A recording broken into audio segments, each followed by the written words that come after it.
He's selling that it's mismanagement that did all of this. No, this is a coordinated strike. Back to it. Jeff, be realistic.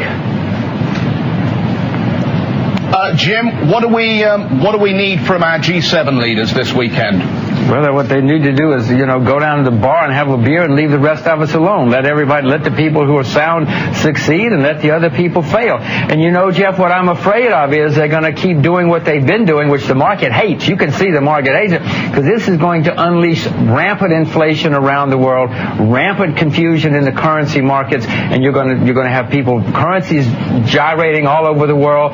Bond markets are going to start to collapse, and then we're going to have a real problem. And that's why the stock market understands this. They're unleashing a inflationary holocaust because they don't know what else to do, and they're making mistakes. All right, and if I can just bring it back to Asia once again, because the Asian economies depend so much on what happens in the U.S. And yeah, you could let these companies go bankrupt. You could let this creative destruction take place in the Western financial system. But that's going to impact the exporters in Asia, the economies in Asia. So hence, people want to find a way to solve the problem and have this ordinary or ordered deleveraging. Is there anything Asian economies or Asian policymakers can do to help? Well, what they should continue to do is to save their money, keep their powder dry, and try to maintain stability in their own countries. Singapore's got gigantic reserves. Why should they throw them into the breach to bail out America? They better take care of themselves. China, the same thing. Japan, the same thing. They should not be stepping into the breach to help people who made mistakes. Let me bring in our guest host who's been staying with us very patiently there, Adrian Mowat in Hong Kong. Adrian, you've got a question for Jim, right? Hi, Jim. I'm not quite sure if I understand this idea about inflation, hyperinflation. We seem to be in a deleveraging event, which is an amazingly fast deleveraging event, which is inherently deflationary. Well, Adrian, when you print gigantic amounts of money and you flood the world with money throughout history, that has led to inflation. Yet what I said was we're coming out of this. They're setting the stage for when we come out of this of a massive inflationary holocaust was the word I used. That's what I meant. Right now, yes, everything is being liquidated. Everything is being liquidated. It doesn't matter about the fundamentals. But that's what I was explaining too. In a period like this, the way you make money coming out of it is to own the things where the fundamentals have not been impaired. That's right, like gold. That's where the elite has been positioned, is into commodities, raw materials. We'll be right back. Stay with us. As we always told you, they set up globalism so they could have a world financial collapse.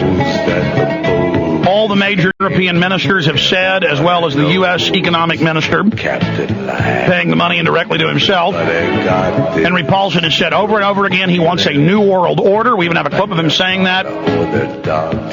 They're all calling for it. They implement the collapse. They consolidate the world markets under their control. Italian Prime Minister Berlusconi said political leaders discussing idea of closing world financial markets while they rewrite the rules of international finance. Dow drops close to 700 points at its open, goes up a little bit, then starts sinking again. Bush says anxiety feeding market instability. No, the private central banks have cut off liquidity. They've cut off loans and then panicked Congress under threat of martial law into giving them unlimited liquidity, and in some cases just flat out having the money given to them, or the markets would plunge more. Then they consolidated criminally after that. London share Black Friday is what they're calling it. London shares plunge, a bloodbath. I mean, it goes on and on and on. And then here's a Washington Post headline: the end of American capitalism. As if this was capitalism. They're calling a bank robbery. Total insider trading. Absolute conflict of interest in spades. They're blaming that on capitalism. That's like blaming someone robbing your house on capitalism. And then see now, a global socialist system where you buy carbon credits from them and all your children are brainwashed to tattletale on you and spy on you. That's in the New York Times today. The youth brigades. Everything taxed and traced and controlled. The economy falling apart.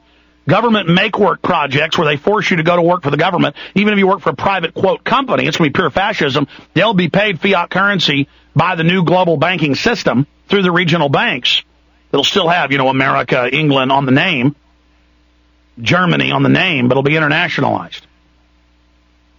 And then you'll work at a local job, but that'll be under federal and international guidelines. That's what Homeland Security Director Ridge said at the time, about 5 years ago, right when he got in power. He said, you'll have an ID card to have a job. You'll do this and that. And, of course, you say, well, that'll stop illegal aliens. No, they're just going to legalize all them.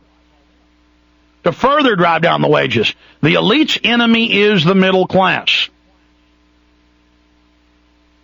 And it's institutions, it's powerful groups that are selling right now to cause the panic, to get general investors to panic and run. Some of them are leaving in droves, but many are staying in as the ship goes to the bottom. And in some cases, you won't even get stock from blue chip companies. It'll be like Enron. It just won't exist anymore. Just like with Enron, they fenced all the real assets in the 5 years before. We warned you on air. Major rumblings. They fenced the real assets into other offshore companies and fronts. Then they claimed, oh, my God, there were hundreds of billions of dollars in Enron, but it's all missing. It just all was lost. This from the company that created fake computer trading floors all over the U.S. where they would have regulators and others come in and see fake computer simulations of the markets. They just made it up in the back.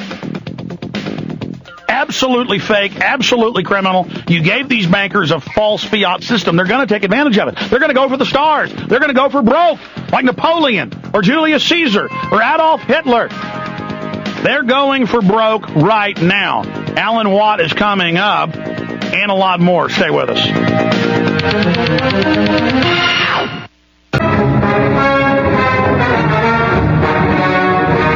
The New World Order is engaging in a corporate takeover of the entire Western world. This is a strategic military attack on the middle class and on sovereign private wealth.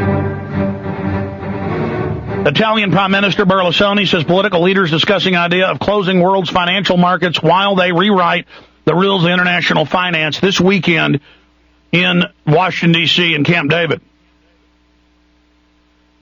And so the front men, the CEOs for the private Rothschild, Rockefeller global crime cartel, if they close the markets next week, you will then see massive runs on banks that will destroy all confidence,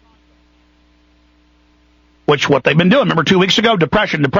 If you don't pass this bailout, there'll be a depression. And then they withheld the president's working group on markets, the plunge protection team, didn't prop it up. They are doing all of this. You've got to get that message out. We can't stop what they're going to do now, probably. But we can discredit it and say no and call for their arrest. And that's why they're on TV saying, we've got to come together and do what the government says. And Barack Obama's defending Bush and saying, do what he says, and to fool all his zombies. McCain's doing the same thing. Ladies and gentlemen, the stock market dropped close to 700 points this morning. This is Armageddon, and I just wanted to briefly bring Ted Anderson, before Alan Watt joins us, to go over this. And I also want people to go to Infowars.com in the financial news section, and you can read even the mainline analysts going, yeah, gold's going to double in the short term. I don't know if that's the case, but when the public, the next step after they take over the financial system, which they're doing now, is hyperinflation. I mean, Weimar Republic level. And so it's going to be bloody. U.S. Mint halts American Eagle coin production. Gold Rush's bullion has a glitzy future, saying it'll double. It goes on and on, ladies and gentlemen. I wanted to bring Ted Anderson up because gold sold out almost everywhere, and Ted has francs, sovereigns, and other coins at near bullion prices at the price from a few days ago below what it's selling now. You cannot beat this deal. And again, I love pitching this because it's such a great deal, and it lets people protect themselves somewhat as the paper's being destroyed. But I guess folks will probably wait till they're talking about just shutting down the markets next week, Ted. Yeah, I gotta tell you, Alex, I listened to the George Bush address this morning, and I just thought, man, this guy is going to arrest people for just talking against him. It really is crazy out there, and of course, bringing the world together and have them collaborate, might as well have New World Order, because that's what that is. People need to get away from the Federal Reserve. They've been calling it New World Order. I know. They're not even pretending anymore. They're not even trying to hide it. They're right out there in your face saying, hey, we're bringing this together. Everybody's going to collaborate. We're going to make this happen all at once. You know, the G7 meeting got together. I mean, George Bush is using this language this morning in his address to the nation. And then he's also talking about arresting people for getting in there and manipulating the markets when they're the biggest manipulators of all. It's such a crazy mess, I tell you. And I told you, they're going to burn some young punks who are not even part of this.